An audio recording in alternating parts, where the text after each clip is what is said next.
দেখেন কি হয়েছে। আমার দিনটাই শুরু হয় ব্ল্যাক কফি, আটা, দারচিনি দিয়ে চা, এটা চেঞ্জ করা, তার সাথে গোপাল সবজি। আর মা যেহেতু বসে রান্নাবান্না আমারই করতে হবে আমার। তো সেখানে একটুখানি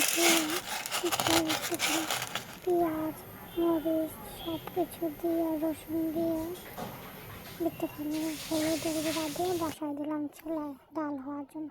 তারপরে এদিকে চিংড়ি মাছ, পটল, পেঁয়াজ, মরিচ কেটে নিলাম।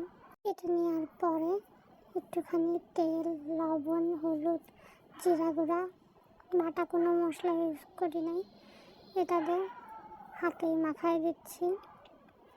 মাখায় চুলায় বসায় দেব।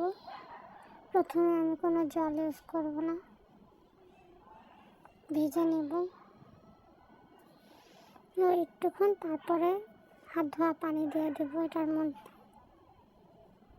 বলেন তো আমার মতন কার কার বাসার পুরানো কড়াই রান্না না করলে ভালো লাগে না? এই কড়াইগুলোতে রান্না করলে খাবারের একটা অন্যরকমের টেস্ট আসে। তারপর আমি কিছুক্ষণ এটাকে কষিয়ে নেব। কষিয়ে নেওয়ার পরে এই যে আরেকবার জল দিয়ে আমি কষিয়ে নিয়েছি। এটা মোটামুটি আমার রান্না কমপ্লিট। মোটামুটি একবারে সব পারফেক্টলি দেওয়া হয়ে গেছিলো, তো আমার আর কিছু অ্যাড করা লাগে নাই। পরে ঝোলটা একদম কমায় নেব। এই দুদিন আমার বেশি ভাজাভুজি খাওয়া হয়ে গেছে। এরপরে এখন এটা আমি নামিয়ে নেব। এই যে আমার রান্না রেডি। তারপর হয়েছে দেখলাম যে আমি নামিয়ে নিলাম এটা। এখানে আমার এটা রান্না শেষ।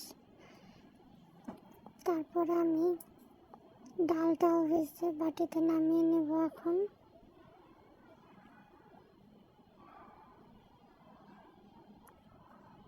তারপরে এই যে আমি ডালটাও নামিয়ে নিয়েছি। ডালটাতে আমি একদম ঝোল রাখি নাই, ভর্তা ভর্তা টাইপের করে নিয়েছি। Thank you.